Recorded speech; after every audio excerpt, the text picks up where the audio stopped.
All right, Miss Fairy Godmother. So you were going to give me a Fairy Godmother lesson. Well, yes. All right. Well, you know, the wand is very, very important. The wand, yes. I've never used magic. Oh, really? Well, go ahead and maybe you can do some magic. Okay, ready? I'm ready. What, should I try and do something? Yes, please. Okay. Make some magic happen. Make fire come out. Oh, I can do that. Okay. Okay. All right, perfect. I like the sound effect, but Yeah. nothing really happened. Here, let Lost me my show you. mojo. See, it's all in the wrist here. So Okay. as you're coming around, then Oh my gosh. there you go. Okay, Now so I'm you happy want I wasn't standing any closer. Exactly. My eyebrows almost got lost there. Now, would you like to know the real trick to that? Sure, yeah. Okay. This is called, it's similar to a flash pot or a little flash. There's a flint there, Okay. and then we take flash cotton. Yep. You put the flash cotton in, and then when you're ready to do it, then you strike Okay. it. I'm not going to, yeah. So are you ready for that? Do you think I'm ready? I think that as long as you believe in magic, then you're ready. I don't know. I don't look like you in this. I Well. don't know. Well, if I'm quite ready. well, I can solve that. Oh gosh. Here we go. Now you That's look why just, yeah, so I here, couldn't do it. let me hold this. Okay. All right, do you know how to properly put on a wig? No. Okay. Proper way is to be that you would take your thumbs. Now this one has a little holder thing, but Okay. we can try to eliminate that. And you put it on from the top, slide it on, and then Okay. over. So, You ready? yep, I'm ready. Oh yes! How do I look? It's like we're twins. Is it good? Fantastic! It is really, really good. All right. I'm a little nervous. You're laughing a little too much at it. No, it's perfect. You gotta Okay. readjust so I don't lose it. That's Because, right. like, what if I burn my hair off? No, you won't burn your hair off. It's not flammable. Well, it is. Okay. Okay. So I have to hold this in my hand and do it all Exactly. at the same time. And that's kind of the tricky part. So Yeah, for sure. what I like to do is just kind of have it here. That's why I kind of Oh, so Yeah, you just do like it. put it in between your fingers. exactly. Oh, And so that way. That way. Not always, but I try to just like that. just like that. Wow, you make it look so easy. I'm glad. All right, we ready? I'm ready. Magic! Look at that. I think I should perform tonight. I think you tag you're it. Yes.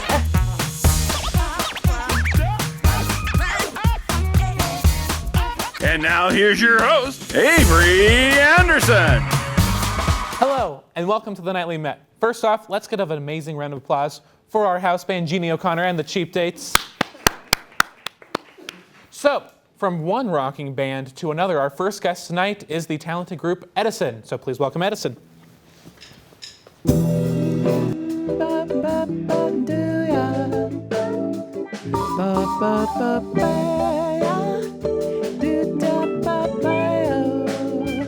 Good, how are you? How are you guys tonight? We're great. Thank you for having us. Good, good. So I know you all have names. It's not just Edison. So Or what- is it? Or maybe. Did you all legally change your names just to Edison? Collectively, we are Edison. I was Ed first. Okay. I was on. I think that You're leaves on. me with I. Yeah. So Ed. Yeah, no, my name is Sarah Slayton. Okay. This is Dustin Morris. And I'm Axel Hughes. Perfect. And tell us a little bit. What's Edison like? What's the genre? What do you guys do? You guys want to take that? We're an indie rock band. We started off with a lot of folk influences, but as the years have progressed, we've kind of shed a lot of those folky sounds and get a little more psychedelic these days. Yes. Lots of harmonies. Yeah. I think every band, as they like perform over the years, kind of transforms into what they. Yeah, it's are definitely an meant to be. evolution. Yeah, exactly. So talk about where are you guys performing? Where have you performed? Well, we are a full-time touring band, so we've done over 250 shows on the road in the last year and a half. We just got done with the run. We ended that. We got to play at Red Rocks Amphitheater. So we got to headline there on June 12th. It Wow. was sold out. Congratulations. For Film on the Rocks. Thank you. And then we just did a show here at the Westward Music Showcase with Shaky Graves and the Revivalist. And then this last weekend, we were just coming back from doing 3 shows at the Underground Music Showcase. Yes. So How was the Underground Music Showcase? it was awesome. Yeah, I can only imagine. And how was Red Rocks? I mean, such an amazing place to perform. Still coming down from that. Yeah. It was a thrilling experience, and I think just to play there alone is a feat Yeah. in itself. But to have there be, that many people that we weren't totally expecting it to be that, Yeah. well attended. So that was great. Exactly. So you performed a lot of places. Do you have any places that you would still like to perform that you haven't got to yet? let's see, I'd like to do the Bowery Ballroom in New York. We lived in New York last summer and did a residency at Pianos in the East Village, but I've always wanted to play at the Bowery Ballroom. So that's for me. I don't know. How about you guys? SNL has been a bucket list for me for Yeah. a long time. For sure. Madison Square Gardens. Dream big. Yeah. I like Yeah. that. It's nice. Yeah, I think those are all fantastic dreams. Yeah, thank you. So how did you three get together to form this band? The two of us started playing music together at first as a duo. Our first show was actually 3 years ago, last week. And we played out for almost a year before we met Max. Yeah. So he came along on tour with us. We did like a co-headlining tour. He plays instrumental guitar on his own Yeah. and has really great stuff you guys should check out. And we started touring with him, and by the end of that tour, we couldn't live without each other, and now here we it's, are. So when you're on tour, I just have to ask, so we had a band one time and they go, when we go on tour, we all live in a van together. Do you all live in a van together or do you tour differently? Well, that first song we played is called Open Road, and Yep. it's kind of our theme song. I'll let them tell you about our van, but yeah, we've got one. Yeah. So much the so band that name? we all actually got matching tattoos. Oh my With some of goodness. the lyrics, home is wherever our feet go. Pretty committed. Yeah. Yeah. Yeah, one of those. So what's it like touring on the road all these years? I can't imagine life not doing that. Yeah. You know. So we've acquired a lot of family members across the country bet. who are taking us in, and we've got a chance to share our music with people who dig it. Yeah. You know. Very Yeah. cool. Yeah, we have Van Morrison and Trailer Swift. Okay. I like them. I love them a lot. So what, do you guys write your own music, I'm assuming? We do. And what is that process like, writing that together? I mean, it depends on the song, what the song calls for. Sometimes, you know, you'll come together and be jamming. We just wrote at the Music District in Fort Collins, so maybe we come together and ideas kind of happen at once when we're all together in a room jamming, or other times maybe like Max will come in with a really crazy guitar part, Yeah. or Dustin's playing like 3 instruments at once, and that sounds really cool, and we'll build around that. Or sometimes I'll come in with the acoustic guitar and a song kind of started on that, and then we'll build from there. Yeah. If you guys could describe your band's style in one word, what would it be, each one of you? Our style in one word. Musical. I would hope so. What's yours, Max? Platinum. I don't know. I would say GAC, because it's like that, you know, remember GAC and Nickelodeon? You know, the music just sticks, and, you know? So musical, platinum, and GAC, all over the That board. says it all. Yeah. It's actually the new band name, because we're going to get rid of Edison. We're going to be called Musical Platinum GAC. Oh, I love it. You heard it right first. here first, yeah. Yeah. Musical platinum for short. Musical, platinum. We're already shortening things. We haven't even started. It's amazing. And where did the band name Edison come from? So there's a book that I love called Looking for Alaska by John Green. Yep. And in it, the protagonist is really fixated on what well-known people in history said for their final words when they died. And so at the end of the book, after all these things have happened to him, he says Thomas Edison's final words were, "It's very beautiful over there." And then the author closes the book by saying, "I don't know where there is, but I believe it's somewhere, and I hope it's beautiful." Yeah. I mean, at the time, a couple years before we started Edison, and these batches like songs I had been writing on my own, I lost a parent. And it was after that I had read the book, and so the band name kind of reflected, I don't know where they are now, but I believe it's somewhere, and I hope it's beautiful. Yeah. I love it. Thank you. And talk about the songs you're going to perform tonight. You guys know something about what we're doing tonight? Yeah, we're actually doing kind of a slower, groovier version of hits. Well, I like to call it a hit, a single that's been played across the country the last year and a half, called Open Road. And it's basically just about finding the van on eBay, giving it all up, getting rid of our residencies and our jobs, and just going for it. And then the second song is called Sideways, and it's a groovy kind of like, it's Late like one at of our night. like our late night love song kind Yeah. of thing. Perfect. I'm excited to hear them. Well, thank you guys so much for coming on. Thank you so much for Yeah, having us. of course. Well, stick around. We'll be right back with tons of fun, plus performances by Edison. But your kindness goes on streaming. I can't break through this long and lonely line. Welcome back. Two of my favorite things are, of course, theater and 80s rock music. So when the two come together, it's a killer combination. And just in time, BDT Stage will be bringing that combination together on the stage with Rock of Ages. So please welcome the cast of Rock of Ages. Wanted, dead or alive. Wanted, dead or alive. Well, thank you guys so much for coming on. Thank you. So first, let's just start easy. What is Rock of Ages? You know, I would probably say it's kind of a love letter to the 80s, Okay. if you could encapsulate it. It's, you know, it tells this kind of classic tale of a young guy who falls in love with a waitress, and he's a bar back at the bar, and meanwhile this bar is about to be shut down by evil German business developers who want to make frozen yogurt shops. So, you know, it has all of those great 80s stereotypes, the mullets, the big hair, and it's just a great excuse to rock out with some 80s music. Yeah. Totally. So something I didn't do when you guys came in was introduce you guys. So I'll let you do my job for me. Why don't Great. you introduce who you are and what role you're playing in the show? Absolutely. Yeah. My name's Olivia Bayette, and I'll be playing Sherry Christian. She's the female ingenue. She's the waitress that Barrett spoke of. Perfect. And I am, my name is Barrett Harper, and I play Lonnie Barnett, who's the narrator of the show, as well as the sound guy at the bar. So he kind of plays a dual role. Very cool. Yeah. So what are some of those songs that audiences get to hear? I sing Heart in My Heart, originally sung by Tiffany, and with the sax solo and all Yep. the 80s fabulousness. We also sing Journey and Don't Stop White Believin'. Snake, all kinds of I good mean, stuff. so many great songs. There's a million, and there's even more, and even the instrumentals and the transitions. I mean, Yeah. the list is staggering. Yeah. We really pack in the hits from White Snake, Styx, everything you can imagine. And I know the show hasn't started yet, but what are you guys looking most forward to? You know, I've worked at BDT for a really long time, and this is my first opportunity to kind of be in a bigger role and do something a little different. Yeah. And I'm thrilled. The ladies have already started working on our pole dancing skills because there's a stripper sequence. So I got to learn those new skills, and I'm just excited for the challenge. Absolutely.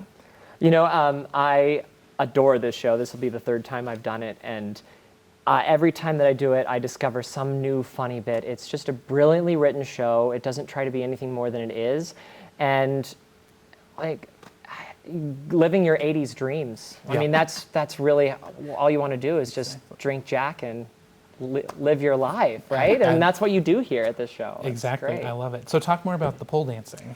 All of the female ensemble in the end of the first act, the waitress kind of gets down on her luck and becomes a stripper. Yeah. And so there's a whole sequence. It's the song that plays is Any Way You Want It. And it's all these strippers just kind of showing their moves and doing this stuff. So we all got to go to this awesome place called Vertical Fusion in Boulder.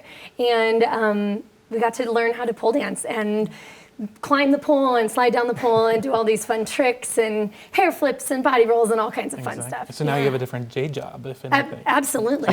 Yeah. No, if this doesn't work out, then I'm set. You got other skill sets now. Exactly. And this being your third time in the show, what were the other? Have you done the same role all the time? No, actually, you know, the last two times I played a different role, and this time I got the chance to do something a little different. Yeah. I'm super excited about it. So, you know, I think this show is so great, and every character has so much love for the 80s, and so I'm really excited to look at it in a new perspective. And I love that. So do you think people are going to be singing in the audience along We with hope it? so. Yeah, if they're not singing in the audience, we're not doing our job. Absolutely. right? I You hope know? they all bring their lighters and Exactly. Everyone's live just their having, dreams. yeah, exactly. It's just a concert. It's a good time, Absolutely. right? Sure. Yeah. Nothing but And a good time. We also Oh, there have, it is.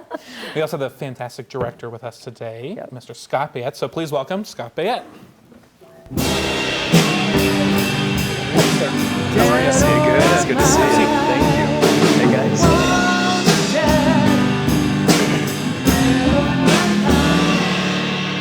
So Scott, tell us a little bit, as the director, what are you trying to do with the show? What I love about this piece, beyond the 80s music, which is from my era, I graduated high school in '83, so this is all the music that I grew up with. So I love that. But what I love about the show is that it really unabashedly mocks itself and that time period. And there's so many wonderful little nuggets and moments in the show that are pure comedy and really making fun of all of it. And I'm so excited to get going with that part of it because I just think we're going to have so much fun. Yeah. And then what I really want to do with the show is kind of have it be these little kind of move in and out of these little music video moments. You know, MTV really got its start in the beginning of the 80s. I remember HBO had a video jukebox that they would play little music videos between their movies, and that's kind of what inspired the music television. So we're going to have such a great time with it. I think so. And someone who's worked at BDT for a long time now, what is this show like compared to the other shows you guys have done? You know, I feel that every show really has its own life and its own charm. This show, not that we haven't done other rock musicals before, but the band is going to be on stage, and the band actually is a part of the show and has lines and moments. There's a guitar battle that happens, and I just think that in terms of the music and that rock sound, this is going to be something new for us. And I know that our music director is excited about it. He's from my era as well. So you guys are getting to live out those songs you saw on absolutely, MTV. yeah. Do you guys have any favorite 80s iconic scenes or moments or anything? From the show itself? Or just from the 80s in general? Just from the 80s? Yeah. Well, you were alive then, why don't you? I actually, right out of college, so I graduated high school in '83, college in '87, and one of my first performing jobs was touring with a top 40 show band. Okay. And we toured up and down the East Coast, and so I was rocking the 80s mullet hair, and it wasn't really the kind of performing that I love doing, but it was an experience for sure. I got a lot of great stories about it. So, any other iconic 80s moments? I know you guys weren't alive. I mean, you know, I was alive for about 8 months of the 80s. So looking back, though, you know, there's that. I think we all have those like iconic 80 moments in our minds. What are those for you guys? I just think like the big hair. The big hair, yeah. And you know, as I've been preparing for the show and listening to all this music, it's just, people just finally kind of broke out of trying to be discreet about any of it, and they're like sex, drugs, and rock and roll, and this is what it is, and just with glam bands and you know, just metal and all kinds of fun like that. It's so unabashed and so unapologetic. Exactly. You know, it's just, this is who we are, and we're going to rock our faces off, and we hope you join us. And I love that energy. Yep, and that's what the show is as well. Absolutely. And so let's just take a quick moment and talk about the choreography a little bit, because obviously Joseph just finished a lot of choreography. Just won a Henry Award for that. So what's the choreography going to be like for this show? Well, our choreographer, Michaela Marceau, she actually, she almost got into the show on Broadway. She went through several callbacks. She's very tall, and I think that worked against her a little bit. But this is the first show that she's choreographed for us, and she's very excited. She's got a great energy, and I know that there's going to be some of the pole dancing stuff, but she's also, she's got a lot of the, you know, head whipping and all of that, you know, body rolls and head banging and like that kind of like sex kitten crawling on the ground, all of that stuff. Yeah, that you all know, just fits right in. it's not a show like Chorus Line or these shows where very classical dance, right? It's these people rocking out at a bar, so you don't want to make it so anachronistic in that way. Exactly. So just making it the kinds of moves that you would see at concerts and things, that's the kind of thing I think that was the base for what she's going for. And then obviously when the strippers come in and all of that stuff, then they have their whole set of their whole world as well, and we want to make sure to communicate that transition. Exactly. And my last question for you guys is, why should people come see Rock of Ages at BDT Stage? Well, one of my favorite shows that I've done so far at BDT Stage is the Buddy Holly story. And the best thing about it was that it was just this 1950s rock concert at the end of the show, and everybody got up and partied and just had this great time. And as a performer, I think that's why we do what we do, is to take people away and let them experience something else. And with that show, it was only 40 minutes. But this show, it's really the whole time, and it's so much fun, and we're gonna have shots on the menu and PBR, and like, it's gonna be just a really awesome, fun time. Perfect. Yeah, we let audiences kind of relive experiences that they had in the 80s, and you know, the music is such an important part of our history, and it makes us remember all of these great stories and great times. And so hopefully, you know, with the show, we're transporting you back to a simpler time where we had less responsibility and less think about it, and it was much more about like the energy and the party, and you know, ultimately I think that's what people want, is a little bit of escape, and that's what we're providing. I think so. Yeah, if you miss the 80s or there's something that you love about the 80s, you got to see this show because it's a rockin' good time. Perfect. Well, thank you guys so much for coming on. Hey, thanks a lot. Thank you for having Yeah, us. of course. So you guys heard it. If you missed the 80s or you weren't alive in the 80s, better get on down to BDT Stage to check out Rock of Ages. And please put your hands together for Edison.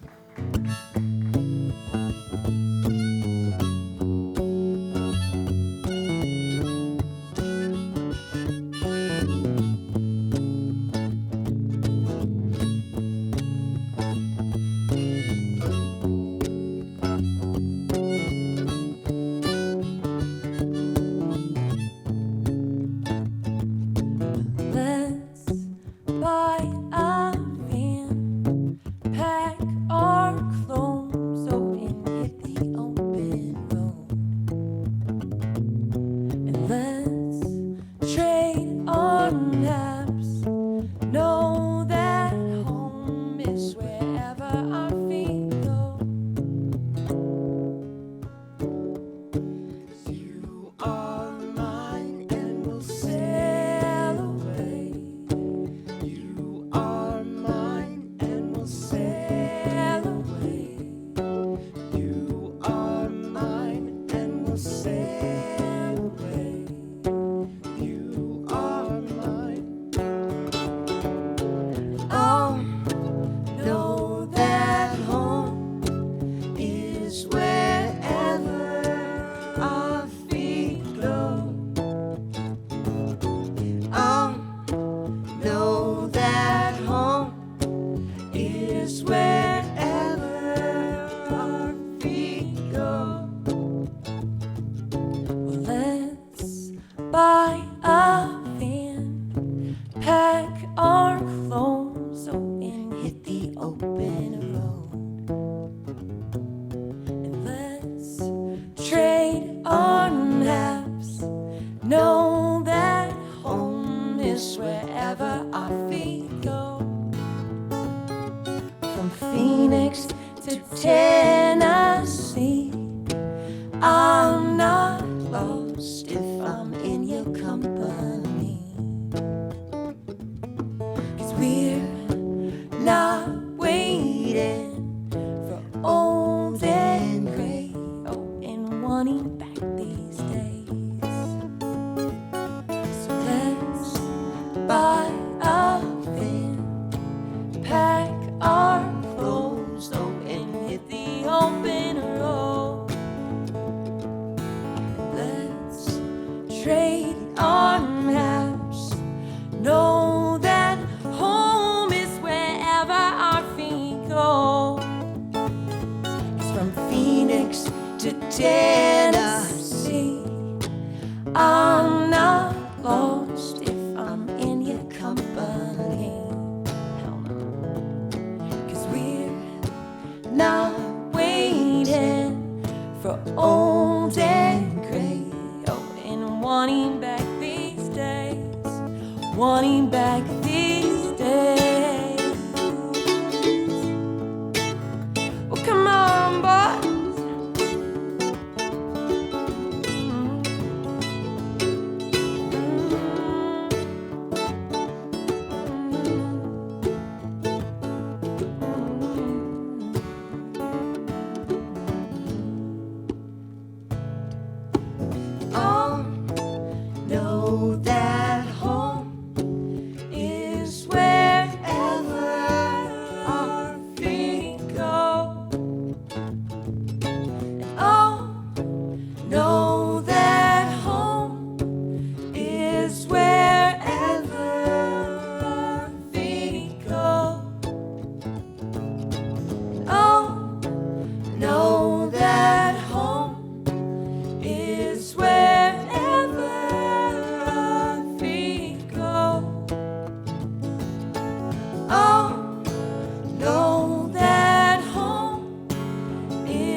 Welcome back. Our next guest this evening is a local performer who's been on the stages of BDT Stage, Candlelight, Country Dinner Playhouse, the Arvada Center, and many more across the metro area, as well as he's a MSU Denver alumni. So please welcome Markus Warren. Jesus, I am overjoyed to meet you face to face. You've been getting quite the name all around the place. Good. What have you been up to lately? Taking a break. Yeah, because the last one was Jesus Christ Superstar, yes, right? And then you've done nothing since then. Nothing. And I'm okay with that. It's by choice, though. Yeah. Yeah, so talk about what are you doing on your break? Since I worked at the Country Dinner Playhouse, when I got my equity card, when I became a member of the union, I couldn't be a server at the theater anymore. Because a union actor is not allowed to be, at that time, a server at dinner theater. Okay. And that was the only union dinner theater, so it didn't matter anywhere else. So when I got my card and I went to New York, and then the minute I went to New York, Paul Dwyer called me and said, hey, I'd like to use you. I had to go right back to Denver. So, and what year was this again? That was 2006. 2006. Okay. So in 2006, I came back to do Phantom, and then I didn't know what to do, because as much as I'd like to tell you that you don't need another job, even as a union actor, you do need another job. Yeah. So my best friend at the time worked at a restaurant in Cherry Creek called Ocean. Okay. It's no longer there, but it became an Earl's, and then now that's no longer there. But whatever. You have this record, so like Country Dinner Playhouse is no longer there. I don't know why you're here, because pretty soon the only theater that I've closed is the Country Dinner Playhouse, so that's good. But Ocean was a fine dining restaurant, and that's how I got my experience. So now I work at Yaya's Euro Bistro in the Tech Center, and it's been there 20 years, so I don't think it's going to close anytime soon. No. But that's what I do. And they gave me a year and a half off because I did South Pacific. Yeah, you went on a I did Into the Woods, Wizard of Oz, Evita, and then It's a Wonderful Life. So I was there from February until the New Year. Yeah. And it's a long way to go, and it was a long time. So after Superstar, I was like, okay, I'm going to give Yaya's. They were very nice to me, so I'm going to give them some time. Give them some love. Yeah, and so I do have an audition for Joseph, or actually, I'm not sure what the You're auditioning for things will be. Eventually. Yes. Yeah, well, the Arvada Center hasn't announced their Christmas show, but there's an idea of what it might be. Exactly. We don't know yet. Yeah. But there's just a weird audition where it sings something. Yes. So that's what I'm going to do. Yeah, those are always the best auditions. So you did Candlelight, like you said, for a long time in a row there. Yeah. What were some of your favorite, or what was your favorite role of all those shows you did in a row? Candlelight? Yeah. It's funny because I had a lot of fun as the Lion and the Wizard of Oz. Yeah. Mostly because of the things that would happen on stage between me or Stephen Birtles and I. Yeah. Because Stephen Birtles, he has a reputation for cracking up on stage and also cracking other people up on stage. But I think because he was wearing silver makeup, he thought that no one could see it. So he would literally just laugh at things out loud in the scene. And I had a tail. So I would just hide my face with my tail, and I would be crying sometimes. I'd be laughing so hard at things that would happen, and no one ever knew. But I think they knew Stephen was laughing. Yeah. He didn't hide it at all. But one time he even put his head back. Yeah. He was laughing so hard at something that happened. Yeah. I really enjoyed playing Emile de Beck, which you interviewed me for. I did. Yeah. I had a hard time. I was scared because I had taken some time off. When I did Beauty and the Beast up at Breckenridge Backstage Theater, it was a lot. We had about 25 kids in that show. Yeah. It was a community thing where we only did the show for a weekend. Oh, okay. But we rehearsed it for a really long time. And all of the villagers were played by literally the townsfolk of Breckenridge.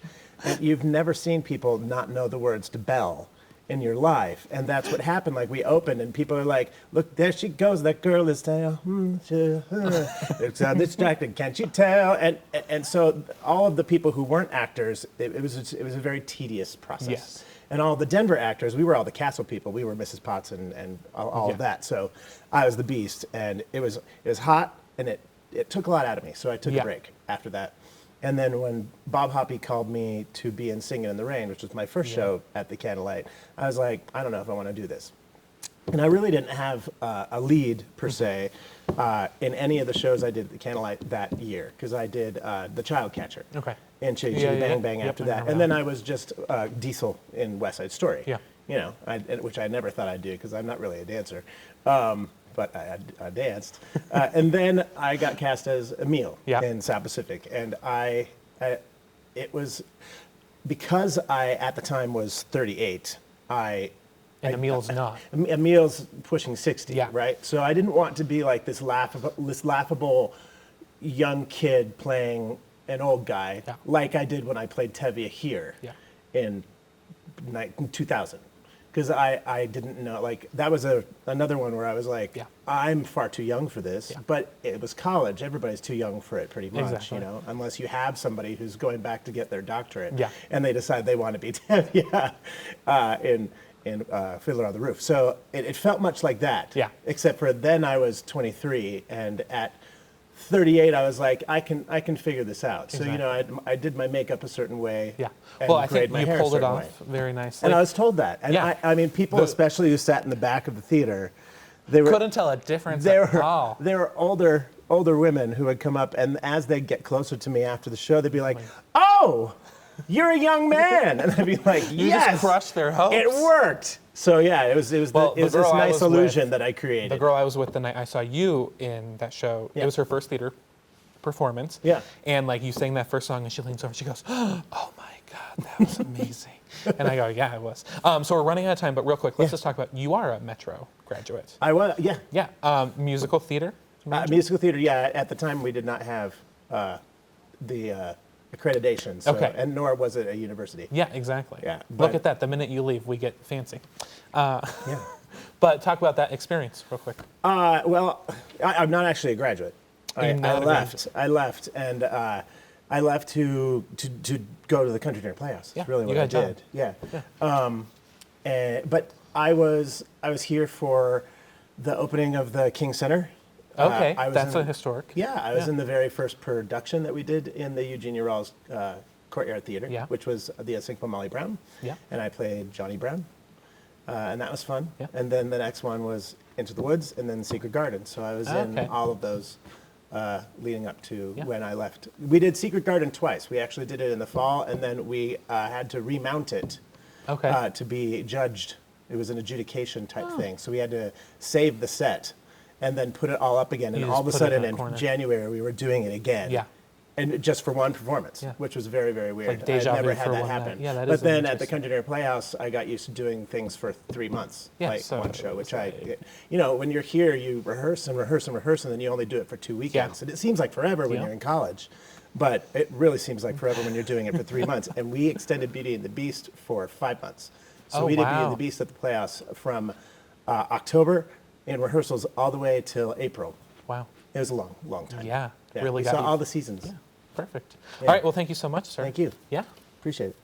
All right, so our next guest is another local actor, having worked on many local stages and is a recent Henry Award winner for his role of Judas in Jesus Christ Superstar at the Arvada Center. So please welcome the roommate of Markus, Hi. Matt LaFontaine. Buzz, tell me what's a-happening, what's a buzz? Tell me what's a-happening, what's a buzz? Tell me what's a-happening, what's a buzz? Well, I had to introduce you as the roommate. I caught that, yeah. Exactly. Well, I mean, you're so The much more. roommate. The roommate. You're just the roommate. But I was commenting, like, you guys had this matching thing going on, and it was not planned at all. No, not even, no. Just after so many years of being around each other. Kind of how we dress. Yeah. Yeah. This is nothing special at This all, is really. just the general thing. So first off, congratulations. Thank you. What was that feeling like winning that Henry Award for Judas? It was surreal. It was so cool. It was so cool. It was my 5th time being nominated. Yeah. And I always thought it would be cool, but it's so much cooler than that.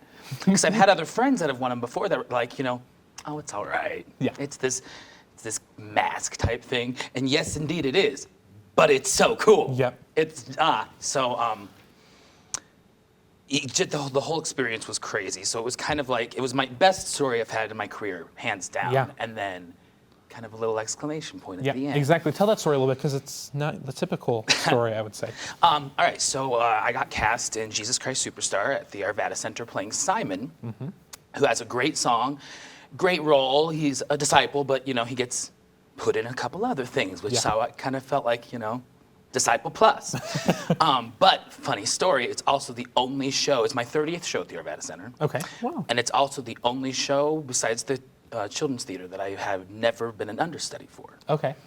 Which I said that probably one too many times out loud. And to people going, watch out. And I'm going, watch out, nothing. I'm not an understudy, but ciao. And then you were no longer an understudy. Right. Well, so then we get to week 3, and the Saturday of week 3, we had Dan Langhoff, who was Judas's understudy. Yep. He had to drop out of his own account. He was Judas's You were the understudy. No. Oh, okay. Again, I was wrong. I was nobody's understudy. It was fantastic. So we get to rehearsal on a Saturday, and he goes, so I'm going through some stuff. I've taken myself out. This is fine. He's fine. It was great, whatever. Yeah. And then we had, 11 disciples for a hot minute. And then Sunday, we had our first volunteer preview. And in the middle of the volunteer preview, our director, Rod Lansbury, came up to me and said, I'd like you to be the Judas cover. And I went, okay, sure. We had the day off, it was fine, but on the Sunday night, Napoleon Douglas, who was playing Judas, he oversang a little bit too hard. I think it was first time in audience and nerves and something, and we didn't know, we just heard it backstage. We were like, ooh, that hurts. Yeah. Well, Napoleon also has a voice where it always sounds like he's over-singing. Well, and I wouldn't say over-singing, just very rock. A gruff voice. Hard rock. Exactly. / Judas sings up in the rafters, and Napoleon talks like this. But it was funny, and he was a fantastic Judas. He just he oversang it. Yeah. So we get day off Monday, hip hip hooray, and I didn't go over anything, so I was like, I've got all next week / he's fine, blah blah blah blah. Yeah. And stage manager calls me around 9:30 in the morning on Tuesday. Yeah. Wakes me up and tells me, hi, don't freak out. I know you're going to freak out, but don't freak out. We're going to use today's rehearsal as a put-in for you. Napoleon is at the voice doctor right now. He is doing the preview tonight. Okay. He is going on tonight, but for 4 hours, you've never gotten to do this. So we're just going to go, well, okay, we'll plug you in. It'll all be great. So I was like, cool. And she was like, okay, get to the theater by noon. You're going to work with David Nell's music director for an hour, and then we'll tell the cast, and it'll be fine. Yeah. Cool. I tell him, he's like, okay, well, I was like, we need to get there a little bit early, do you mind? I get dropped off and Rod's outside, very nervous. And I walk up and I was like, we're fine, we've got this. I know how to understudy, like, no worries. And he just goes, didn't even look at me, just goes, Napoleon is no longer part of our show, and you will be playing Judas. And I went, but he, not tonight. And he goes, yeah. And I went, well, then why am I talking to you? And I ran inside, made one phone call, literally ripped off my clothes to put on rehearsal stuff, and ran in to meet David Nels, where it was just like, oh, rehearsal. Here we go. I'm doing this in front of people, like actual people. And then that night, we left for dinner at 5, and he ran the lyrics with me, because it's one thing to learn something really fast. It's quite another thing to add all the nerves in the land. Yeah. And it's one of my dream roles that I spent 3 weeks just being like, I'm not playing it this time. So if he's doing Judas's death, I don't need to watch it because I have nothing to do with it. I need to go over my own stuff. Yeah. So it wasn't in here yet. Yep. Add nerves, it certainly wasn't in here yet. And then at 6:30, I went to Rod and I went, yeah, I'm going to use my script. And he goes, that's fine. And I said, only because I know where it is in the script. Right. And in my memory, I see 3 lines. I know that line, I know that line, I know I don't know that line. So all I need to do is go, da da da da da da da, boom, boom. And that's what I did. Cool.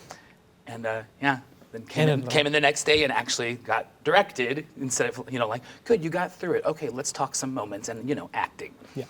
And that was the story. And so then to win a Henry Award, are you kidding me? Yeah. I kept telling him I felt terrible during that time because, and I helped him out at that dinner break because what do? He's going on, right. But I felt so terrible because it's a rock album, and I had it memorized from the time I was like 16, So I knew his part already. So you And could have just I done could've- Judas in this but movie. I He's could've- holding my script, I and I'm couldn't, going, like, can we go over put it this? in there, Yeah, you he's know. holding my script, and he just puts it down, and I was just like, oh, because you know this. Well, congratulations. I felt terrible. No, it was very sweet of you to help. But And then you win the Henry Award for it, and yeah, then that was, yes. I can only imagine it's like a whirlwind, the whole entire thing, and just one thing after the other. Well, I wasn't supposed to win. I wasn't supposed to play Judas. Like, it was not in the cards. Like, I'm glad I got to, and I'm glad I was there, but like, that's why it's such a cool story, but I don't deserve it. Yeah. I love it. I love the little green guy, and I'm very, very grateful. And I've but, noticed whew, is your dog loving the green guy as well. the fuzziest in the land, yes. Yes. Whom I did thank in my speech. Yeah. We keep it up high. The award is up high. He Okay. doesn't get to touch it. Oh no, all the Harold! time. Harold, he's 11 months old now, and he is still at that phase. What's that? Can it go in my mouth? Yeah. And I don't need that for the Henry Award. Yeah, not for the Henry Award. No. Yeah. And understand, it was like your 5th time being nominated. Yeah, It was exactly. my 5th So like, you know, after a while, it's like, well, I'm here again. Well, and that's the funny thing, because Jenna Bainbridge, who was our Mary, we went together our Yeah. date, and I kind of was like, you know what? I think it's both of us or none of us. And her award was first. And she didn't win, and it kind of took the pressure off, because I was like, okay, cool. Then this is no longer You don't mine. have to worry about it. Yeah. Yeah. Slash, I showed up not thinking I was going to win, where I made the bad mistake 3 or 4 years ago when I got nominated for Hair. Yeah.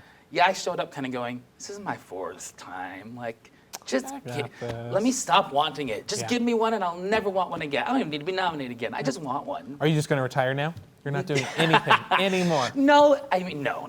Certainly not retiring. I'm busy all the time, which is a wonderful gift Yeah, and treat. Exactly. But and the last thing I want to talk about, because they're telling me to wrap this up, Aha. is the driving up to Candlelight. We were just joking about that. You're there now, Slipper in the Rose. And I was told, Marcus, you've done all the driving. For the longest time. Well, yeah, my mom bought me a Prius. Well, I should say my parents bought me a Prius because of the mileage. Yeah. And I was driving her old car, which was a Toyota. It was a gas guzzler. So I had the Prius, and he had the Toyota Scion. So Yeah. it was like, well, which car are we going to take? We'll take mine. Yeah. And so, I did all the driving. And now, for Slipper in the Rose, he has to do it by himself. So the tables have turned a little bit. Well, now he understands why I would yell so loudly in the car in Thornton, Colorado. Yeah. Once traffic came to a complete and utter stop. oh yeah. Now it's Longmont. Yeah. Both, Just right? stop. Yeah, well, I mean, we live 54 miles away, so it's our own fault for saying, hi, Candlelight, hire me. So, you can't get upset. Right. But We were fortunate enough Drivers during of that period of 25. time that the express toll lane was Free. Free. It was in testing. There's an Yeah. option. And then Yep. all of a sudden, when it wasn't, that's when I became a raving lunatic, yelling at people because I couldn't be like, ha, express lanes free. Yeah.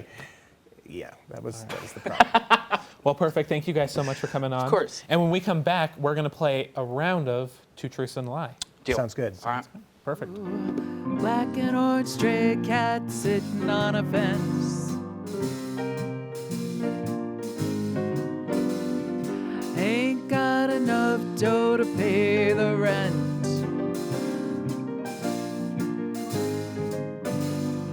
I'm flat broke, but I don't care. I strut right by with my tail in the air. So tonight, Matt, Marcus, and I are going to be playing a round of Two Truths and a Lie, or Confessions, as we call it on the Nightly Met. So I have had you guys already write your Two Truths and a Lie.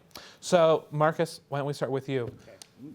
So we will try and guess what is your truth or your lie. Okay. Several of these things we talked about in my interview. Oh, gosh. All right. Was in the very first production in the Eugenia Rawls Courtyard Theater at the King Center. Okay. Was called back for Enjolras on Broadway and Les Miserables, and has been nominated for 3 Henry Awards. I know. That one was too easy. I don't feel know. like. Is it? Well, obviously the truth is... Well, I know him better. Well, yeah, what you do know you all think of it them. is? Okay, well, obviously we talked about you were in the first production at the Rawls Theater. Right. We did talk about that. So that's one truth. Correct. We did 2 truths, right? 2 truths, lie. 2 truths and a lie. And I think that you also got a call back for Les Mis as your other truth. Good. And your lie is you have not had 3 Henry nominations. I have had 2. You've had 2 Henry nominations. Look at that. Nice job. I got it. All right. Round of applause for me. Look at that. Right, good. Perfect. Oh. Thank you. Thank you. Actual. All right. You're up, Matt. All right. I have 5 brothers and 1 sister. Okay. I have never been actually the appropriate age for any character I've played. So if that makes sense. Like if the character's supposed to be 32, I did not play him at 32. Okay. And I shared a dressing room with Liza Minnelli. Do you know all these already? See, this is too hard playing this with roommates. That's not fair. I feel like the odd man out. Okay, so I guess I gotta guess these again. Gosh, really made this hard for myself here. Okay. I am going. What was the first one again? I have 5 brothers and 1 sister. 5 brothers and 1 sister. I've never been the appropriate age for any role I've played. Okay. And I shared a dressing room with Liza Minnelli. Okay, I think.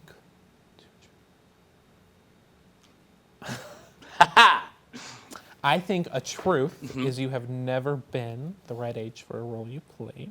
Okay. So that's one of the truths. Okay. And I think the lie is that you have 5 brothers and 1 sister. No, I've been the age appropriate once. Okay. And in my very first role ever, playing Kurt in the Country Dinner Playhouse's Sound of Music. Oh, okay. But every other time, no. But yes, I do have 5 brothers and 1 One sister. sister. And I shared a dressing room in Canada with Liza Minnelli when I was on tour with Forever Plaid. Oh, you're gonna have to tell the story now. At least what we did when we the Canadian tour of Plaid. So their version of the Buell Yeah. is like also where their concerts go. Okay. So there's no like, does that make sense? Yeah. So we would be doing Forever Plaid as the show there. Right.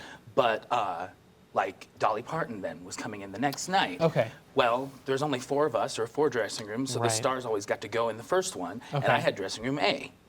And so they always would kind of be like, are you okay? Because we would stay in these places for like 4 to 6 weeks, Yeah. and they'd come in for a weekend. Yeah. So we got to meet them, and we got to say Yeah. hi, and that was so cool and all that. But yeah, Liza Minnelli. Liza Minnelli. We shared the same steamer. Yeah. Any cat Gross. fights over anything? No, she's lovely. She's Yeah. exactly what you think she is. Yeah, Just I'm sure. larger than life and giggly. I hope you change the water. And the steam. Assume. All right. All right. You guys ready? Yeah. Oh, I'm finally on the easy end of this one. All right. I didn't write mine down in advance because That's I'm not okay. prepared. You're like you much guys. better at this than we are. No, not at all. Okay. I once played the Tin Man in a production of The Wizard of Oz. Okay. I have 3 dogs, Okay. and I have to think about what I just said. If that was... 3 dogs, Tin Man. Go. Yep. Oh. And I have 2 siblings. Okay. Yep. What do you think? I'll go with my gut. What? Okay. Because you're a student here. Yep. You do not have 3 dogs. Why don't we let Markus guess?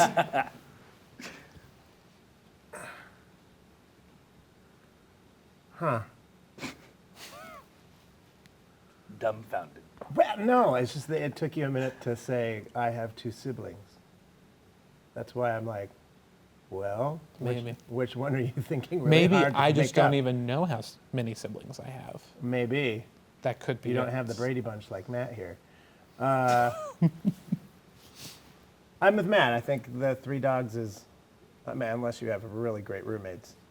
No, I do not have 3 dogs. Okay. So I Yeah. used to have 2 with my Yeah. parents, but now I have 0 dogs. See, and I thought that might be the twist. You're like, well, at home At I home. do. And, No, I'm not gonna all right. pull a trick on you We're guys. pulling a I'm a slacker nice Steve person. Drunk Kid I- segment. Tin No. Man's not far-fetched. Of course you. I played the Tin Sure. Man in 4th grade, Yeah. Oh, and that was the last role I was in. so I got The bug hit you. I got the award for the best I've fallen and can't get up because they put me in like this big barrel thing. Yeah. So 4-year-old Avery, like we had to get down for the poppies, right? So like I laid down and I could not get back up to save my life. Like I'm rolling across the stage. So we just worked it in the show. Like I just rolled around for a bit, Oh, and then no. finally like they would like pick me up. oh no, that's awful. and wonderful. It was pretty great. All right, let's do another round. Matt, why don't we start with you this time? Okay, hang on. Have you Russ standing up? No, they said down. And I said, but I can't get back up. I've had it. I was in 4th grade, you know. Yeah. We're all learning. Okay, so this kind of goes one similar, but you never know. In The Sound of Music, Yeah. I've done it 5 times, and I've played every age role that I can. Like, so I've done both of the kids, Okay. done Rolf, right, so Sound of Music, blah, blah, blah. I've swam in all 4 oceans. And what was the other one? Oh, and yes, I've gone on as an understudy 13 times. Do you know all these? I don't think you know this one. Well, because I only did 1 round, and then when we were sitting over there, and he is like writing the next great American novel, he so I took was like, an oh, hour well, for this. yeah. Sorry. I thought we were playing several rounds. I wanted to be prepared. So for round 2, yeah, gobsmacked. What was the middle one? The oceans, right? Yeah. Are there 4 oceans? Can we confirm that? There are 4 oceans. Okay. 7 continents. 4. I'm just joking. I'm joking. So, we are actors, but there's more than a hat rack sometimes. Okay, so you were on a cruise ship, so I believe the oceans I believe the thing. oceans. I 13 times understudy went on. 13 different roles. Okay. You have gone on a lot. I know. 13 times. I don't know if it's 13 though. I think it's a lot, but I don't think it's 13. I think that's the lie. Okay. I think that 13 is the truth. Yeah. And The Sound of Music is the lie. Oh. I have swam in 3 oceans. Oh. Because there only Oh, are I 3 won both oceans. rounds. Oh, that's fun. Winning's fun. Your turn. He just wants to move on. Yeah. He's a terrible loser. Okay. All right, you're up. All right. So, so I've seen Phantom of the Opera 21 times. I have sat in for a put-in rehearsal for Phantom of the Opera. Put-in rehearsal meaning 2 understudies went on. Yep. And I got to watch it. And I was called back for the Phantom in Las Vegas. It's a theme. A Phantom theme there. Yeah. I think you're playing my dirty little game with the numbers. I think it's I think it's more than 21 times. So I think that's the lie. I think you're a liar and you just lied to us. That's the point of the game, though. You calling me a liabetic? I did 100%. Oh. I know one of those is true, so that's the problem. Well, I know 2 of them are true. I just don't 2 know of which them are 2. No, but I mean, I know one of them is actually true. Okay. Yeah, right. Because you know. All right, which one's the truth one? Help I'm me not out here. helping you out a lick. Go for it. Okay, I think Phantom 21 times is true. Uh-huh. What was the other one? So the put-in and then... Sat in on a rehearsal. Yeah, In Vegas. and then Vegas. And then called back in Vegas. I think you did get the call back in Vegas, Uh-huh. and I don't think you saw put-in rehearsal. Okay, here's the deal. My best friend Elizabeth Welch is on Broadway now in Phantom. Yeah. But she was her first stop on tour right after we did Les Miserables at the Arvada Center. She got the understudy for Christine and ensemble in Phantom. Yeah. So I went out there to stay with her Okay. for a week, and I that's how I saw the put-in. Okay. And they did a put-in for Ubaldo Piangi and for the Phantom, so they had to do the whole show. Yeah. Without special effects and without an orchestra, except for tracks. Oh, okay. And the tracks that they used, that's how I know every moment in Phantom that are fake, where they don't actually have the live orchestra. The live orchestra's playing along, Yeah. but they also have the tracks. So that was very interesting. Okay. Also to see the special effects done without lights.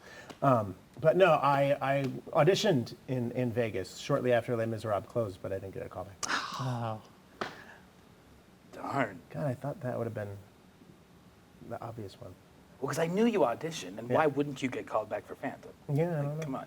No, I sang Anthem from Chess, and they gave me some really good feedback. They said, don't start the song there, start at the beginning instead of the end. Very interesting. Yeah. All right. Well, thank you guys so much for playing along tonight. Absolutely. Yeah. And thanks, guys, for coming on. Yeah. All right. Perfect. Well, stick around. We will be right back. Well, your thoughts will soon be wandering the way they always do when you're riding 16 hours and there's nothing much to do. Welcome back. And for a final time, please welcome Edison.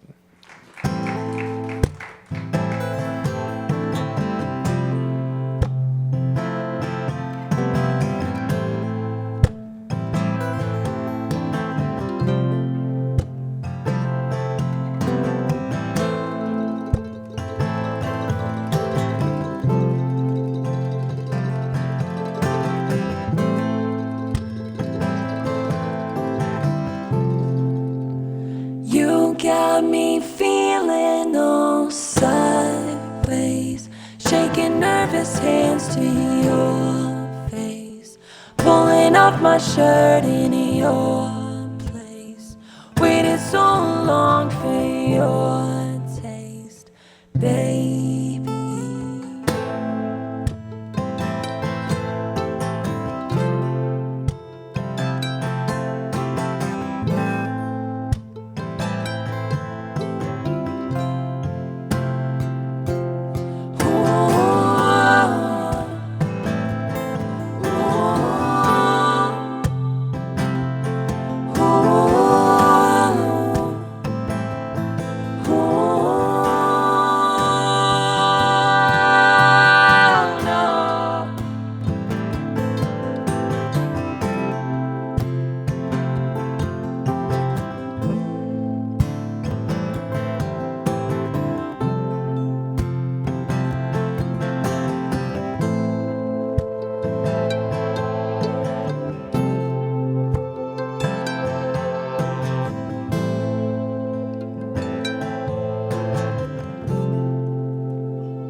Got me feeling all sideways.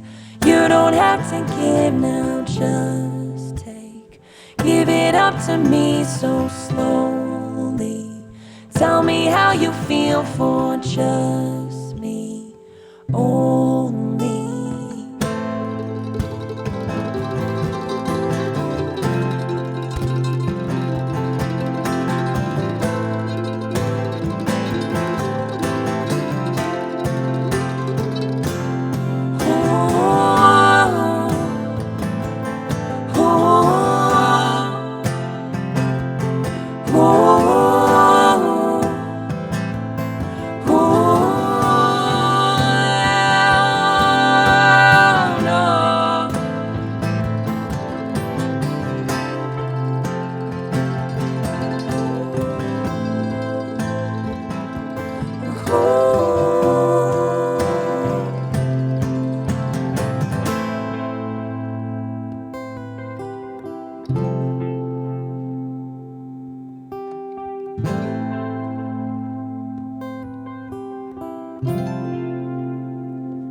You got me feeling all sideways.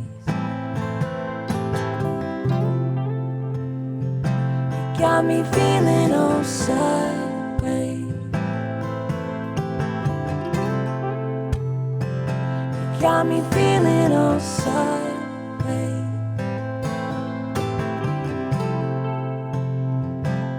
I'm feeling all sideways. You got me